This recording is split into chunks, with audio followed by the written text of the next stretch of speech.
नमस्कार दोस्तों। आज हम अपनी चाइल्ड डेवलपमेंट की नेक्स्ट वीडियो में पियाजे की थ्योरी ऑफ कॉग्निटिव डेवलपमेंट के बारे में पढ़ेंगे।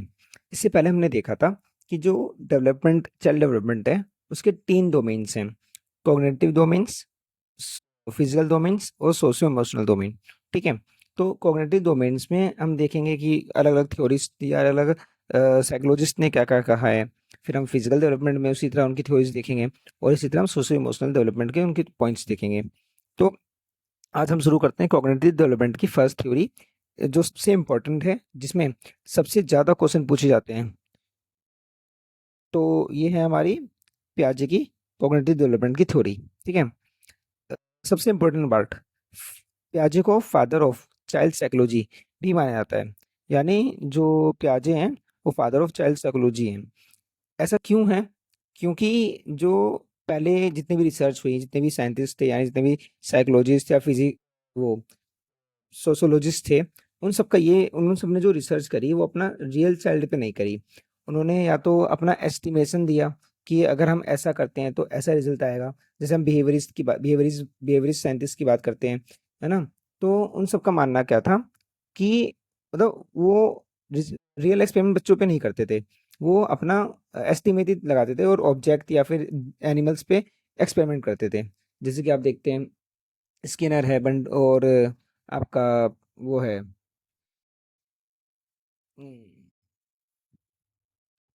स्किनर है, पेवलोव है, थॉर्नडाइक है। तो इन सब ने क्या करा है? इन सब ने एनिमल्स पे एक्सपेरिमेंट किए हैं, रियल बच्चे पे नहीं किया। पर जो पियाजे थे वो फर्स्ट साइंटिस्ट थे जिन्होंने रियल चाइल्ड पे अपना एक्सपेरिमेंट किया, इसलिए इन्हें फादर ऑफ चाइल्ड साइकोलॉजी कहा जाता है। दूसरा पॉइंट क्या है कि जो पियाजे थे वो हेरिडिटी को ज़्यादा वैल्यू देते थे और एनवायरनमेंट को कम वैल्यू देते थे।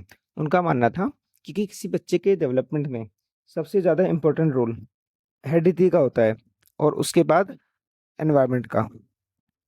तो ऐसे साइंटिस्ट या ऐसे लोग जो बच्चे के डेवलपमेंट में हेरिडिटी का ज़्यादा रोल मानते हैं या उनको ज़्यादा इंपॉर्टेंस देते हैं, ऐसे साइंटिस्ट को हम इनेटिक्स या फिर जेनेटिक एपिस्टेमोलॉजिस्ट कहते हैं। ठीक है। तो इस बात का ध्यान रखिएगा, पियाजे ने हेरिडिटी को ज़्यादा वैल्यू दी है जबकि एनवायरनमेंट को थोड़ा सा उन्होंने कम वैल्यू दिया है। ऐसे नहीं कि उन्होंने एनवायरनमेंट को बिल्कुल सिरे से नकार दिया कि एनवायरनमेंट का कोई रोल ही नहीं है। बस उनका ऐसा मानना था कि जो हेरिडिटी है, यानी जो उनके अनुवाद पेरेंट्स मम्मी पापा से जो उनको जीन्स मिल रहे हैं, उनको जो गुण मिल रहे हैं, उनका बच्चे के डेवलपमेंट में ज़्यादा असर पड़ता है। चलिए आगे हम देखते हैं। हाँ, तो जो पियाजे था उनका मानना था कि स्टेज होती है डेवलपमेंट की, उसमें आपका डिसइक्विलिब्रियम से लेके इक्विलिब्रियम की तरफ बच्चा जाता है। यानी जो बच्चा होता है पहले वो कंफ्यूजन की स्टेज में होता है, उसके बाद वो बैलेंस में आता है। इसको हम इस तरह से समझते हैं, जैसे मान लीजिए एक छोटा बच्चा है, अभी वो बहुत छोटा है, वो क्रॉलिंग करता है, ऐसे चल नहीं पाता है अपने पैरों पे। तो वो ऐसे क्रॉलिंग करते हुए हर चीज़ पकड़ के ग्रैब करना चाहता है। तो उसने देखा एक कांच की बॉल देखी, वो उसके पास गया, उसको उन्होंने पकड़ा, उसको उन्होंने अपने मुंह से टेस्ट किया, चबा के देखा, तो उन्हें देखा वो टेस्ट अजीब सा है, खा नहीं सकता उसे, वो खा नहीं पा रहा। तो इतना तो समझ गया कि इसे खा नहीं सकते।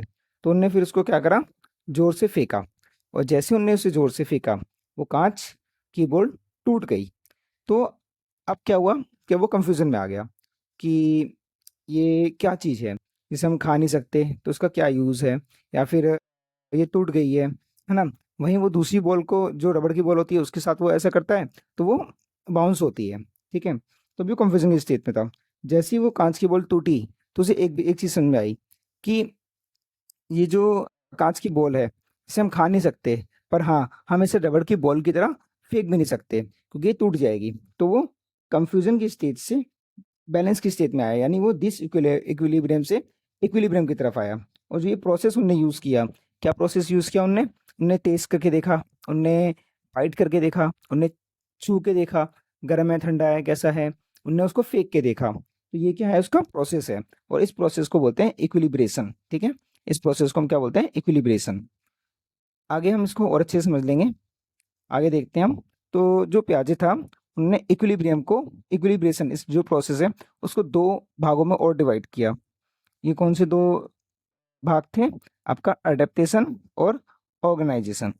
ठीक है, अब देखो अडेप्टेशन भी दो तरह का है, पहला है आपका असिमिलेशन और दूसरा है आपका एकोमोडेशन। ठीक है, तो हम इसको उसी कांच वाली बॉल के एग्जांपल से समझते हैं। पहले हम एकोमोडेशन समझते हैं।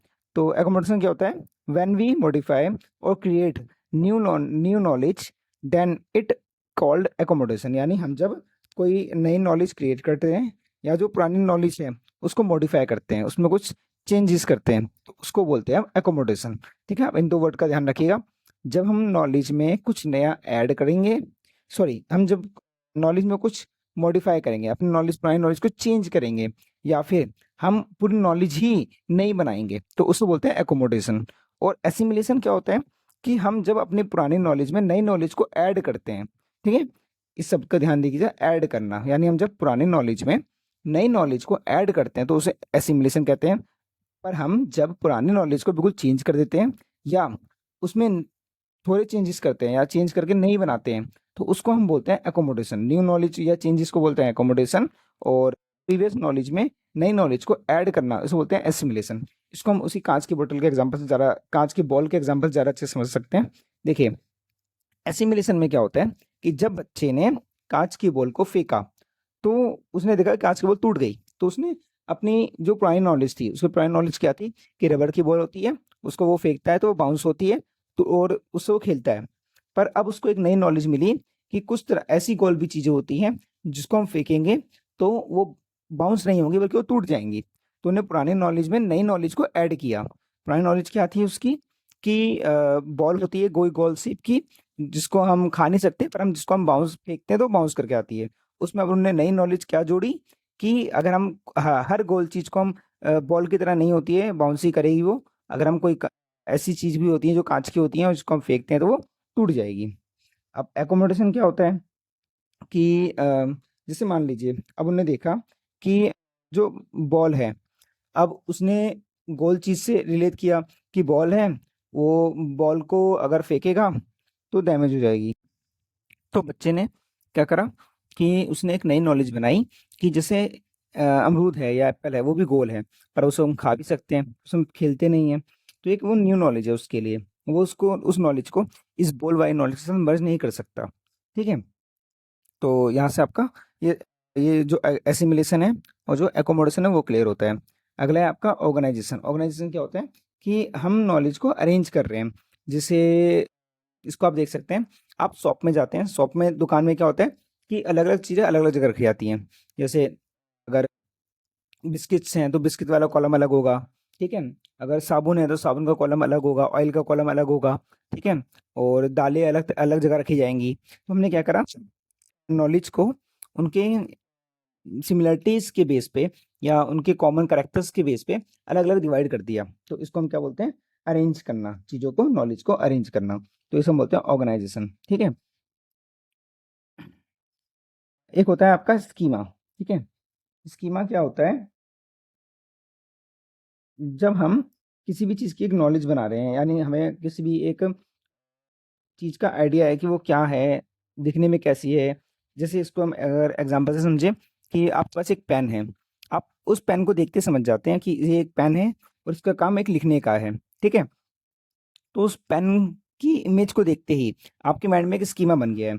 कोई भी एक ऐसी चीज़ होगी जो लिखने में यूज़ होगी या जो ऐसी दिखेगी जिसके आगे निप होगी, तो उसको हम क्या बोलेंगे, पेन बोलेंगे। तो ये उसका एक क्या है, स्कीमा। स्कीमा मतलब एक उसका जनरल आइडिया, एक नॉलेज कि वो थिंग्स कैसी है। जैसे आप सेब को देखते ही दूर से पहचान जाते हो कि ये सेब है, इसको हम खा सकते हैं, इसका टेस्ट ऐसा होगा। तो ये क्या है, उस सेब का एक स्कीमा है। ठीक है, चलिए यहाँ पे आपका ये टॉपिक खत्म होता है। आगे हम जो प्याजे हैं उन्होंने चाइल्ड डेवलपमेंट की स्टेजेस दी थी, उसको हम देखेंगे, उनकी ना आगे जो स्टेजेस हैं। तो आप हमारे साथ बने रहें, चैनल को सब्सक्राइब करें। हम आगे कुछ ऐसे टॉपिक्स को कवर करेंगे जो सबसे इम्पोर्टेंट है केवीएस और डीएसएसबी और ऐसे टीचिंग एग्जाम्स के लिए। जैसे कि आपका कुछ मेथड्स हैं, लेक्चर मेथड, 3 और 4 आर इन एजुकेशन, आरटीई के फैक्ट्स देखेंगे हम, द 4 A's ऑफ आरटीई देखेंगे। तो हम ऐसे कुछ चीज़ें देखेंगे जो आपका जनरली आपको कहीं यूट्यूब पे बहुत कम ही देखने को मिलता है, या फिर ऐसे पॉइंट्स हैं जिनसे सबसे ज़्यादा क्वेश्चन बने जाते हैं। पर आपको ये सब चीज़ें यूट्यूब पे नहीं मिलेंगी ईज़िली। तो आप हमारे साथ बने रहें। हम मैक्सिमम टॉपिक्स, मैक्सिमम सिलेबस खत्म करने की कोशिश करेंगे, जिससे डीएसएसबी या जो आपकी केवीएस की अपकमिंग वैकेंसीज़ हैं, उसमें आपको डेफ़िनेटली बहुत ज़्यादा फ़ायदा मिलेगा। चलिए, धन्यवाद आपका। आपका दिन शुभ रहे।